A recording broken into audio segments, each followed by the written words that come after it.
ಇಬ್ರು ಗಂಡ ಹೆಂಡತಿ ಬಂದವರಿಗೆಲ್ಲ ಪ್ರಸಾದ ಮಾಡಿ ಊಟ ಮಾಡಿಸ್ತಿದ್ರು. ಮಠಕ್ಕೆ ಯಾರ್ಯಾರು ಹತ್ಕೊಂತ ಬರ್ತಾರ ಅವ್ರೆಲ್ಲರಿಗೂ ದಾರಿ ಹೇಳ್ಕೊಡ್ತಿದ್ರು. ಅಜ್ಜಗೆ ಹೇಳ್ರಿ, ಗದ್ಗೆಗೆ ನಡ್ಕೊಳ್ರಿ, ಮಠದಾಗ ಶಕ್ತಿ ಅದ ಅಂತ ಹೇಳ್ತಿದ್ರು. ಆದ್ರೆ ಅವರಿಗೆ ಮಕ್ಕಳಿದ್ದಿದ್ದಿಲ್ಲ. ನನಗೆ ಗೊತ್ತಿರೋ ಹಾಗೆ ಈ ಭೂಮಿ ಮೇಲೆ ಹೆಣ್ಮಕ್ಳಿಗೆ ದೊಡ್ಡ ಶಾಪ ಅಂದ್ರೆ ರೊಕ್ಕಿಲ್ಲದಲ್ಲ, ಮಕ್ಕಳಿಲ್ಲದೆ ಇರೋದು. ಮಕ್ಕಳಿಲ್ಲ. ನೀವೆಷ್ಟು ಗಳಿಸಿರಿ ಅಂತ ಯಾರು ನಿಮ್ಮನ್ನ ಕೇಳಂಗಿಲ್ಲ. ನಿಮಗೆಷ್ಟು ಮಕ್ಕಳಂತಾನೆ ಕೇಳೋದು. ಮದುವೆ ಆಗಿ 2 ವರ್ಷಕ್ಕೆ ಎಷ್ಟು ಸಂಪತ್ತೈತಿ, ಏನು ಸಾಧಿಸಿರಿ, ಎಷ್ಟು ಗೋಲ್ಡ್ ಮೆಡಲ್ ಕೊಳ್ಳಾಗ ಹಾಕೊಂಡಿರಿ ಯಾರು ಕೇಳಂಗಿಲ್ಲ. ಎಷ್ಟು ಮಕ್ಕಳು ಅಂತಾನೆ ಕೇಳೋದು. ನಿಜವಾದ ಸಂಪತ್ತೇ ಮಕ್ಕಳು ಅಂತ. ಇನ್ನು ಒಂದ್ ಕಡೆ ಬರೆದ್ರು ಅಪುತ್ರಶ್ಯ ಗತಿರ್ನಾಸ್ತಿ ಅಂತ. ಮಕ್ಕಳಾಗದವರಿಗೆ ಮೋಕ್ಷ ಇಲ್ಲ. ಅದು ನಾವು ನೀವು ತಿಳ್ಕೊಂಡಂಗ ನಮಗ ಮಕ್ಕಳಾಗೋದಲ್ಲ. ನಾವು ಗುರುವಿನ ಮಕ್ಕಳಾಗದೇ ಇದ್ರೆ ನಮಗ ಮೋಕ್ಷ ಇಲ್ಲ. ನಾವು ಕೂಡ ಗುರುವಿಗೆ ಮಕ್ಕಳಾಗ್ಬೇಕು. ನಾನು ಯಾಕೆ ಈ ಮಾತನ್ನ ಸ್ವಲ್ಪ ವಿಚಾರ ಮಾಡಿ ಹೇಳ್ತಿದ್ದೀನಿ ಅಂತಂದ್ರೆ, ಬಹುಶಃ ಇವತ್ತಿನ ದಿನಮಾನಗಳಲ್ಲೂ ಕೂಡ ಬಹಳ ಜನ ವಯಸ್ಸಾಯ್ತು, ಮದುವೆ ಆಯ್ತು, ಒಂದು 4 ವರ್ಷ ಕಳೆಯಲ್ಲ, ಇನ್ನು 4 ವರ್ಷ ಕಳೀತು ಅಂದ್ರೆ ಮಾತಾಡಕ್ ಚಲವ. ಏನ್ ಮಾಡೋದ್ರಿ, ಎಲ್ಲ ಐತಿ, ಮಕ್ಕಳೆಲ್ಲ. ಯಾಕೆಲ್ಲ ಕರ್ಮ ಮಾಡ್ಯಾರ. ಇವ್ರು ನೋಡಿದವ್ರ ಗತಿ ಮಾತಾಡ್ತಿರ್ತಾರೆ. ಅವ್ರು ಮಾಡಿದ ಕರ್ಮ ಏನ್ ಇವ್ರು ಮುಂದನ ನಡೆದೈತೆ ಏನೋ, ಏನ್ ಇವ್ರು ನೋಡ್ಯಾರೋ ಏನೋ. ಅವ್ರ ಬಗ್ಗೆ ಮಾತಾಡೋದಂದ್ರೆ ಒಂದಿಷ್ಟು ಮಂದಿಗೆ ಹೋಗಿದ್ದಂಗ. ಒಂದು ಮಾತು ಹೇಳ್ಬಿಡ್ತೇನೆ, ಸ್ವಚ್ಛ ಇವತ್ತು ನೆನಪಿಟ್ಟುಕೊಳ್ರಿ. ಏನು ಅಂತಂದ್ರೆ, ನೀವೇನಾರ ಇನ್ನೊಬ್ಬರ ಬಗ್ಗೆ ತಿಳ್ಕೊಳ್ಳಾರ್ದಂಗ ಕೆಟ್ಟದ್ದು ಮಾತಾಡಿ ಅವ್ರ ಕಣ್ಣಾಗ ನೀರ್ ಹಾಕ್ಸಿದ್ರಿ ಅಂದ್ರೆ, ಮುಂದೆ ನಿಮಗ ಮಾತಾಡಿ ನಿಮ್ಮ ಕಣ್ಣಾಗ ನೀರ್ ಹಾಕ್ಸೋರು 10 ಮಂದಿ ಹುಟ್ಕೊಂಡಿರ್ತಾರೆ. ಬಹಳ ಎಚ್ಚರದಿಂದ ಜೀವನ ಮಾಡಬೇಕು. ಇನ್ನೊಬ್ಬರಿಗೆ ಕಂಡಂಗ ಮಾತಾಡೋದಲ್ಲ. ಇಲ್ಲಿ ದಂಪತಿಗಳಿಬ್ಬರು ಗುರುವಿನ ಸೇವೆ ಮಾಡ್ತಿದ್ರು, ಬಂದವರಿಗೆ ಪ್ರಸಾದ ಮಾಡಿಸ್ತಿದ್ರು, ಇವರಿಗೆ ಮಕ್ಕಳಿದ್ದಿಲ್ಲ, ಇದು ಸತ್ಯ. ಆದ್ರೆ ಇಲ್ಲಿ ಬಂದು ಊಟ ಮಾಡಿ ಹೋಗ್ತಿದ್ರಲ್ಲ, ಮಠಕ್ಕೆ ಬಂದು ಊಟ ಮಾಡಿ ಹೋಗ್ತಿದ್ರಲ್ಲ, ಊಟ ಮಾಡುವ ಮಠನು ಆ ತಾಯಿ ಗಿರ್ಜಮ್ಮನವ್ರಿಗೆ ಅಂತಿದ್ರಂತೆವ್ವ, ನೀನು ಬಹಳ ಚಲೋ ಯವ್ವ, ಅನ್ನಪೂರ್ಣೇಶ್ವರಿ ಇದ್ದಂಗವ, ಮಠಕ್ಕೆ ಬಂದ್ರು ತುತ್ತು ಪ್ರಸಾದ ಸಿಗತೈತಿವ, ಅಜ್ಜವ್ರು ಇಲ್ಲಂದ್ರು ನಿಮ್ಮನ್ನ ನೋಡಿದ್ರು ಖುಷಿ ಆಕೈತವ, ಪಾರ್ವತಿ ಇದ್ದಂಗದಿಯವ ಅನ್ನೋರು. ಎಲ್ಲಿವರೆಗೂ? ಊಟ ಮಾಡೋವರೆಗೂ.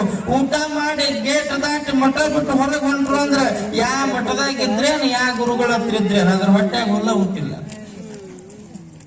ಮಾತಾಡಿಲ್ಲಂತೀರ ನೀವು?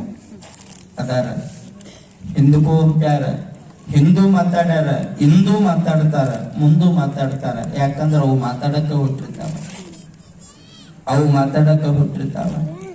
ಒಂದ್ಸಾರಿ ಸುಮ್ನೆ ಆ ತಾಯಿ ಇದನ್ನ ಕೇಳಿಸ್ಕೊಂಡ್ರು. ಯಾರಿಗೆ ಕೈತುತ್ತು ಮಾಡಿ ತಿನ್ನಿಸಿದ್ಲೋ, ಯಾರು ಮಠದೊಳಗೆ ಪ್ರಸಾದ ಸ್ವೀಕಾರ ಮಾಡಿ ಅವ ನೀನಾದ ಅನ್ನಪೂರ್ಣೇಶ್ವರಿ ಎಂದಿದ್ರು, ಅವರ ಹೊರಗೆ ಹೋಗಿ ಆಕೆ ಹೊಟ್ಟೆಗೆ ಒಂದು ಹುಲ್ಲು ಹುಟ್ಟಿಲ್ಲ, ಆಕೆ ಹಂಗ ಇನ್ನೊಬ್ಬರಿಗೆ ಒಕ್ಕಳಂತ ಮಾತಾಡಿದ್ರಲ್ಲ, ಮನಸ್ಸಿಗೆ ನೋವಾಯ್ತಂತೆ. ಹತ್ಕೊಂತ ಕುಂತ್ರು. ಯಾರ ಮುಂದೆ ತೋಡ್ಕೊಳ್ಳೋದ್ರಿ? ಇನ್ನೊಬ್ಬರ ಮುಂದೆ ಹೋಗಿ ಹತ್ಕೊಂತ ಕುಂತ್ರೆ ನಮ್ಮ ಬಗ್ಗೆ ಮಾತಾಡ್ಕೊಂಡು ಹೋಗ್ತಾರ. ಬಸವಣ್ಣವ್ರು ಇದನ್ನ ಹೇಳಿದ್ರು, ಹಾಡಿದರೆನ್ನೊಡೆಯಗೆ ಹಾಡುವೆ, ಬೇಡಿದರೆನ್ನೊಡೆಯಗೆ ಬೇಡುವೆ, ಒಡೆಯಂಗೊಡಲ ತೋರಿ ಬಡತನವ ಭಿನ್ನಯಿಸುವೆ. ನನ್ನ ನೋವೇನಾರ ಇದ್ರ ಮುಂದೆ ನಮ್ಮಂಗ ಅರ್ಥಂಗ ಮಾಡಿ ಇನ್ನೊಬ್ಬರ ಮುಂದೆ ಹೋಗಿ ನಕ್ಕಂಗ ಮಾತಾಡೋರ ಮುಂದೆ ನಾವು ಹೇಳ್ಕೊಳ್ಬಾರ್ದು. ನಮ್ಮಂದ ಅರ್ಥಂಗ ನಾಟಕ ಮಾಡೋದು, ಮುಂದೆ ದೇವ್ರು ಚಲೋ ಮಾಡ ನೋಡಕ್ಕೀಗಂತ ಇನ್ನೊಬ್ಬರ ಮುಂದೆ ನಕ್ಕಂಗ ಮಾತಾಡೋರು ಇರ್ತಾರಲ್ಲ, ಅವ್ರ ಮುಂದೆ ಹೇಳ್ಕೊಂಡ್ರೆ ಹರ್ಕತ್ತಿಲ್ಲ. ಹತ್ರ ಎಂಥವ್ರ ಮುಂದೆ ಹೇಳ್ಬೇಕು ಅಂದ್ರೆ, ನನ್ನ ಕಷ್ಟ ಯಾರ ಮುಂದೆ ತೋಡ್ಕೊಳ್ಬೇಕು ಅಂದ್ರೆ, ಅವ್ರು ಹೋಗಿ ಇನ್ನೊಬ್ಬರ ಮುಂದೆ ಹೇಳಿರಬಾರ್ದು, ನಮ್ಮ ಬಗ್ಗೆ ಮಾತಾಡಿ ನಕ್ಕಿರಬಾರ್ದು. ನನ್ನ ಕಣ್ಣೀರು ವರ್ಷ ನನ್ನ ಬಹಳ ಬೆಳಗುವಂತಹ ಗುರುಶಾಂತೇಶ್ವರ ಅಜ್ಜನ ಮುಂದೆ ಆಡಬೇಕು ಹೊರತಾಗಿ ಮತ್ತೆ ಯಾರ ಮುಂದೆ ಒಳಗಾಡ್ದು. ಯಾರಿಗೆ ಬಿಟ್ಟದ ಕಷ್ಟ? ಎಲ್ಲರಿಗೂ ಒಂದು ದಿವಸ ಇರೋದೆ. ಬೆಳಗುವ ಸೂರ್ಯನು ಬದುಕಿರಲಾರನು ಸಂಜೆ ವೇಳೆಗೆ, ಇರುಳಿನ ಚಂದಿರ ಉಳಿನಿರಲಾರನು ಮುಂಜಾನೆಗೆ. ಈ ಜಗದ ಜೀವ ಯಾತ್ರೆ ಬರೀ 3 ದಿನವೂ ತಾನೆ.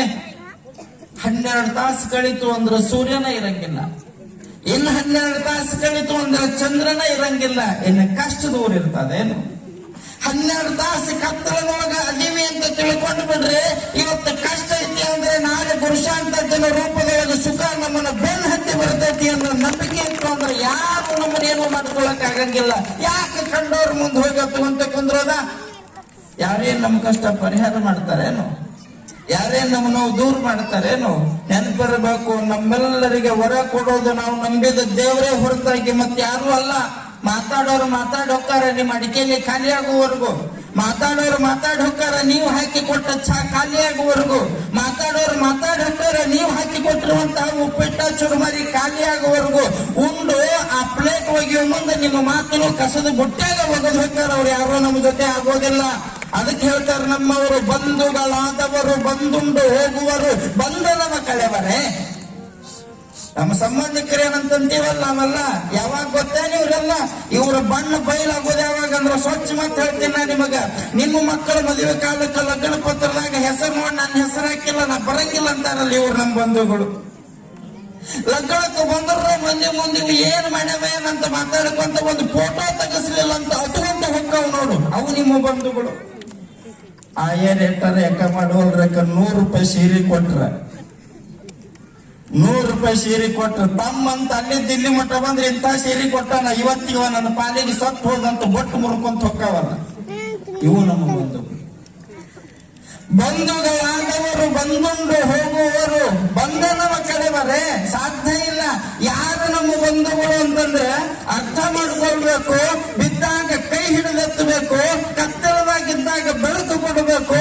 ಒಂದು ಸಾರಿ ಸೋತಾಗ ನಮ್ಮ ಗೆಲುವಿಗೆ ನಮ್ಮ ರಕ್ಷಣೆಯಾಗಿ ನಿಲ್ಲುವ ಗುರುಸಾಂತೇಶನಾರ್ಜನ ರೂಪದೊಳಗಿರಬೇಕು. ಅಂಥವರು ಬಂಧುಗಳು ಅಂತ ಕರೆಯೋದಲ್ಲ.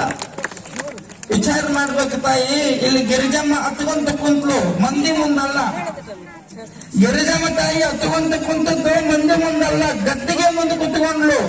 ಸಿದ್ದರಾಮ ಶಿವಾಚಾರ್ಯ ಅಪ್ಪಂಗಳವರ ಸೇವಾ ಮಾಡೋ ತಾಯಿ ಗದ್ದಿಗೆ ಮುಂದೆ ಕುತ್ಕೊಂಡಂತಾಳೆ, ಇಲ್ಲಿವರೆಗೂ ನೀನೇನು ಕೇಳಿದ್ದಿಲ್ಲ, ಇಲ್ಲಿವರೆಗೂ ನನಗೆ ಕೊಡುವಂತಂದಿದ್ದಿಲ್ಲ. ಯಾಕಂದ್ರೆ ನಾನೇನ್ ಅನ್ಕೊಂಡಿದ್ನಿ ಅಂತಂದ್ರೆ ನನ್ನ ಹೊಟ್ಟೆಗೆ ಹುಟ್ಟಿದ್ದು ಅಷ್ಟ ಮಕ್ಕಳಲ್ಲ, ತಂದೆ ತಾಯಿ ಕಳ್ಕೊಂಡು ಯಾವ ಮಕ್ಕಳ ಮಟ್ಟಕ್ಕೆ ಬರ್ತಾವೆ ಅವೆಲ್ಲ ನನ್ನ ಮಕ್ಕಳು ಅಂತ ತಿಳ್ಕೊಂಡಿದ್ದೆ. ಇವತ್ತೊಬ್ಬ ಹೆಣ್ಮಗಳ ಬಾಯಾಗ ಕೆಟ್ಟ ಶಬ್ದ ಬಂದೈತಿ ಅಂದ್ರೆ ನನ್ನ ಹೊಟ್ಟೆಯಾಗ ನೀ ಕೊಡಕಬೇಕ. ನೀನಿಲ್ಲದ ಮತ್ತಾರು ಕೊಡ್ತಾರೆ, ನೀನ್ ಕೊಡ್ಲಾರ್ದ ಮತ್ತಾರು ಕೊಡ್ತಾರ. ಇವತ್ತು ನೀ ಕೊಡ್ತೀನಿ ಅನ್ನೋ ಸೂಚನೆ ನೀ ಕೊಡ್ಬೇಕು ಅಂತ ಗದ್ದಿಗೆ ಮುಂದೆ ಕುತ್ಕೊಂಡು ಹತ್ಲು. ಶಿವಲಿಂಗಯ್ಯನವರು ಬಂದ ಮೇಲೆ ನಡೆದದ್ದು ಹೇಳಿದ್ಲು. ಹಿಂಗಾಯ್ತು ಅಂದಾಗ ಪತಿದೇವರು ಕೂಡ ಅಷ್ಟ ಕಿಮ್ಮತ್ತಿನವ್ರಿದ್ರು. ಶಿವಲಿಂಗಯ್ಯದ ಹೆಂಡತಿ ಹೇಳ್ತಾನಂತ, ಹೊಗ ಹುಚ್ಚಿ ದಾರಿ ಹಿಡಿದು ಹೋಗ್ಬೇಕಾದ್ರೆ 100 ಒದರ್ತಾವ, ಅವು ಕೂಡ್ಗೂಟ ಜಗಳ ಮಾಡ್ಕೊಂತ ಕುಂಬರಕ್ಕಾಗತ್ತೆ? ಒದರಾದ್ರೆ ಹಿಂದೆ ಬೆನ್ನು ಹತ್ತೋದು ಬೇಡ. ನಮ್ಮನ್ನ ಯಾರು ಕೈ ಹಿಡಿದೆತ್ತಾರ ಅವ್ರ ಹಿಂದೆ ಬೆನ್ನು ಹತ್ತೋನು. ಈಗೇನು ನಿನಗೆ ಕೊಡ್ಬೇಕಲ್ಲ, ಗದ್ದಿಗೆ ದೀಪ ಹಚ್ಚು, ನೆಡ್ಕೋ. ಅವ ಕೊಡ್ತಾನಂದಾಗ ಗದ್ದಿಗೆ ದೀಪ ಹಚ್ಚಿ ರಾತ್ರಿ ಬೇಡ್ಕೊಂಡು ಮಲ್ಕೊಂಡ್ರು. ತಾಯಿಗೆ ಕನಸು ಬಿತ್ತು ನೋಡ್ರಿ. ನಮಗೂ ಬೀಳ್ತಾವ ಕನಸ. ನಮ್ಮ ಕನಸಂತೂ ಶಿವ ದೇವರ ಬಲ್ಲ. ಮಕ್ಕೊಂಡಿದ್ದಂತ ಒಬ್ಬವ ಅವ್ರ ಓನ್ ಮಗ್ಳ ರಾತ್ರಿ 12 ಗಂಟೆ ಹತ್ತು ಬದುಕನ ಎದ್ದು ಕುಂತಾವ. ಅವ್ರವ್ ಯಾಕಲ್ಲ ತಮ್ಮ ಕನಸು ಬಿದ್ದತ್ತವ. ಏನ್ ಕನಸು ಬಿದ್ದತಿ? ನಾ ಬಹಳ ದೊಡ್ಡವಾಗಿದ್ದಂತಾವ. ಎಷ್ಟು ದೊಡ್ಡವಾಗಿದ್ದೆ? ಬಹಳ ದೊಡ್ಡವಾಗಿದ್ದ. ಕರೆ ಹೇಳಿ ಎಷ್ಟು ದೊಡ್ಡವಾಗಿದ್ದೆ ಅಂದ್ರೆ ಒಂದು ಕಾಲ ನೆಗಳೂರಾಗಿತ್ತು, ಇನ್ನೊಂದು ಕಾಲ ಗುತ್ತೂರಾಗಿತ್ತು ಅಂದಂತಾವ. ಒಂದು ಕಾಲ ನೆಗಳೂರಾಗ, ಇನ್ನೊಂದು ಕಾಲ ಗುತ್ತೂರಾಗಿತ್ತು ಅಂದಾಗ ಅವರು ಒಂದಂತಪ್ಪ ಇನ್ನೊಮ್ಮೆ ಅಂತ ಕನಸು ಕಾಣಬೇಡ ಅಂದ್ಲಂತ. ಯಾಕಂದ ತಕ್ಷಣ ಕೇಳಿದ್ಲು, ನೀನ್ ಇನ್ನೊಮ್ಮಂತ ಕನಸು ಕಂಡಿ ಅಂದ್ರೆ ಚೆಡ್ ಒಂದಾಯ್ತು ನಿಂದು, ಹರಿದ್ರು ಕೊಡಂಗಿಲ್ಲ ಅಂದ್ಲಂತೆ. ಇವ್ರ ಕನಸ ಬೇರೆ. ಯಾವಾಗ ಇನ್ನೊಬ್ಬರ ಮನಿ ಹಾಳು ನೋಡೋದು, ಯಾವಾಗ ಇನ್ನೊಬ್ಬರ ಮನಿ ಹೊತ್ಕೊಂಡು ಬರೋದು, ಯಾವಾಗ ಅವ್ರ ಮನಿ ಕದ ಹಾಕಿದ್ರೆ ಅವ್ರ ಮನಿಗೆ ಹೋಗಿ ನಮ್ದು ಏನ್ರ ಸಾಮಾನ ದನ ಕಟ್ಟೋದು, ಅವ್ನ್ ಹೋಗಿ ಇಡೋದು, ಈ ಕನಸ ಬೇರೆ. ಆ ತಾಯಿ ಬಿದ್ದ ಕನಸು ನೋಡ್ರಿ ಎಷ್ಟು ಅದ್ಭುತ. ಕಣ್ಣು ಮುಚ್ಚಿಕೊಂಡು ಆ ಪುಣ್ಯ ಪುರುಷನನ್ನ ಸ್ಮರಣೆ ಮಾಡ್ಕೊಂಡು ಮಲ್ಕೊಂಡಾಳ. ರಾತ್ರಿಯಕ್ಕೆ ಕನಸಿನೊಳಗೆ ಒಂದು ಅದ್ಭುತವಾದ ಕಾರ್ಯ ನಡೆಯಕತ್ತೈತೆ. ಏನು ಅಂತಂದ್ರೆ, ಈ ಜಗತ್ತನ್ನ ಬೆಳಗಿರುವಂತಹ ಮೂಲ ಜಗದ್ಗುರು ರೇಣುಕಾಚಾರ್ಯರ ಪಲ್ಲಕ್ಕಿ ಉತ್ಸವ ಕನಸಿನೊಳಗೆ ನಡೆಯಕತ್ತೈತೆ. ಕನಸಿನೊಳಗ ಜಗದಾದಿ ಜಗದ್ಗುರು ರೇಣುಕಾಚಾರ್ಯರ ಪಲ್ಲಕ್ಕಿ ಉತ್ಸವ ನಡೆಯಕತ್ತೈತಿ. ಜನಗಳೆಲ್ಲ ಅರ್ಭಟದಿಂದ ಪಲ್ಲಕ್ಕಿ ಒಳಗ ಪಾಲ್ಗೊಂಡಾರ. ಸಾಕಷ್ಟು ಮೋಜು ಮಜಲುಗಳು ನಡೆದಾವ. ಹೆಣ್ಣು ಮಕ್ಕಳೆಲ್ಲ ತಲೆ ತುಂಬ ಸೆರಗು ಹೊತ್ತು ಆ ಜಗದ್ಗುರುಗಳಿಗೆ ಕೈ ಮುಗಿದು ಉಡಿಯೊಳಗ ಹೂ ಹಿಡ್ಕೊಂಡು ಜಗದ್ಗುರುಗಳಿಗೆ ಹಿಂಗ ಹೂ ಉಬ್ಬಕತ್ತಾರ. ಕಾಯಿ ಹೊಡಿಯಕತ್ತಾರ. ಹಾಸಿಗೆ ಹೂವಿನ ಹಾಸಿಗೆ ಹಸೋರು ಹಾಸಕತ್ತಾರ. ಎಲ್ಲರೂ ಕೈ ಮುಗಿದು ಜಗದ್ಗುರುಗಳನ್ನ ನೋಡಕತ್ತಾರ. ಜಗದ್ಗುರುಗಳು ಎಲ್ಲರಿಗೂ ಹಿಂಗ ಆಶೀರ್ವಾದ ಕೊಡುವಂತಹ ಸಂದರ್ಭ, ಮಂತ್ರಾಕ್ಷತೆಯನ್ನು ಹೆಂಗ ಒಂದಷ್ಟು ಅವರೆಲ್ಲರಿಗೆ ಸಂಪ್ರೋಕ್ಷಿಸುವಂತಹ ಸಂದರ್ಭ. ಈ ತಾಯಿನೂ ಕೂಡ ದೂರ ನಿಂತು ಜಗದ್ಗುರುಗಳಿಗೆ ಕೈ ಮುಗಿಯಕತ್ತಿದ್ಲು. ಜಗದ್ಗುರು ಮಹಾಸನ್ನಿಧಿ ಅವ್ರನ್ನ ಕರೆದಂಗಾತು. ನೋಡ್ರಿ ಪುರಾಣ ಎಷ್ಟು ಅದ್ಭುತದ. ಇಲ್ಲಿ ನಡೆಯುವಂತಹ ವೈಭವ ಏನದ. ಈ ವರ್ಷ ನೆಗಳೂರಜ್ಜನ ಶ್ರೀಮಠದೊಳಗ ನೆಗಳೂರು ಜನಗಳ ಪುಣ್ಯದ ಕಾರ್ಯ ಏನು ಅಂತಂದ್ರೆ, ಪೂಜ್ಯ ಗುರುಶಾಂತೇಶ್ವರ ಶಿವಾಚಾರ್ಯರು ಈಗಿರುವಂತಹ ಪರಮ ಪೂಜ್ಯ ಅಪ್ಪಾಜಿಯವರು ನಿಮಗೊಂದು ಏನು ಸೌಭಾಗ್ಯ ಕೊಟ್ಟಾರಂದ್ರೆ, ಕನಸಿನಾಗ ಬರೀ ಒಬ್ಬರು ಜಗದ್ಗುರುಗಳ ಆಶೀರ್ವಾದ ಮಾಡಿದ್ದಕ್ಕಾಗಿ ಪುಣ್ಯ ಪುರುಷ ಈ ನಾಡಿನೊಳಗೆ ಉದ್ಭವವಾದ. ಈ ವರ್ಷ 5 ಜನ ಜಗದ್ಗುರುಗಳ ಪಲ್ಲಕ್ಕಿ ಮೆರವಣಿಗೆ ಕನಸಿನಾಗಲ್ಲ ನನಸಿನಾಗ ನಡೆಯುವಂತಹದ್ದು. ಕನಸಿನಾಗ ಒಂದು ದಿವಸ ನಡೆದ ಪಲ್ಲಕ್ಕಿ ಉತ್ಸವ ಪುರಾಣದ ಕೇಳಕತ್ತೇವೆ. ಬರೇ ಕನಸು ನೋಡೋದು ಬೇಡ, ನಿಮ್ಮ ನನಸಾಗಲಿ ಅಂತ 5 ಜನ ಜಗದ್ಗುರುಗಳ ಯುಗಮಾನೋತ್ಸವ ಕಾರ್ಯಕ್ರಮ ಇಲ್ಲಿ ನಡೆಸುವಂತಹದ್ದ. ಅವತ್ತು ನೀವು ಎಲ್ಲಿ ಪಾಳೆ ಹಚ್ಚಿಕೊಂಡು ನಿಂದಿರ್ತೀರಿ ನಿಮಗೂ ಬಿಟ್ಟು ವಿಚಾರ. 5 ಜನ ಜಗದ್ಗುರುಗಳ ಆಶೀರ್ವಾದ, ಮಹಾಸನ್ನಿಧಿ ಆಶೀರ್ವಾದ ಸಿಗುತ್ತಂದ್ರೆ ನಿಮಗಿಂತ ಪುಣ್ಯವಂತರು ಮತ್ತೊಂದಿಲ್ಲ.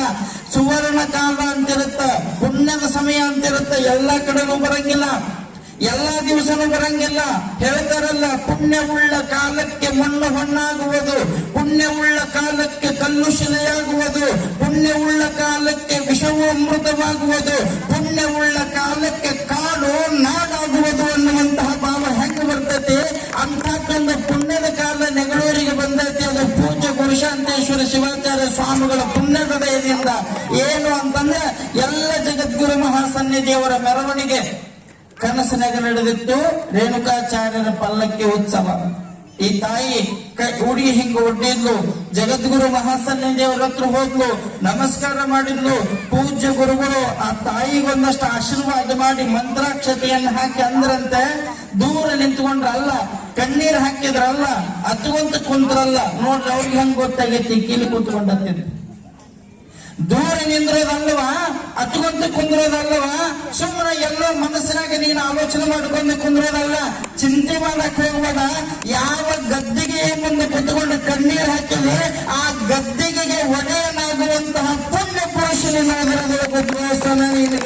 ಗುರುವಿನ ಆಶೀರ್ವಾದ ಅಂತ ಕೊಟ್ಟು ಹೋದ್ರಂತ. ಇದೇ ಮಟ್ಟಕ್ಕೆ ಶಿವಯೋಗಿ ಆಗುವಂತಹ ಮಗ ನಿನಗೆ ಬರ್ತಾನಂದಾಗ ತಾಯಿಗೆ ಎಷ್ಟು ಸಂತೋಷ ಆಗಿರ್ಬೇಡ, ಆ ತಾಯಿಗೆ ಎಷ್ಟು ಆನಂದ ಆಗಿರ್ಬೇಡ. ವಿಚಾರ ಮಾಡಬೇಕು.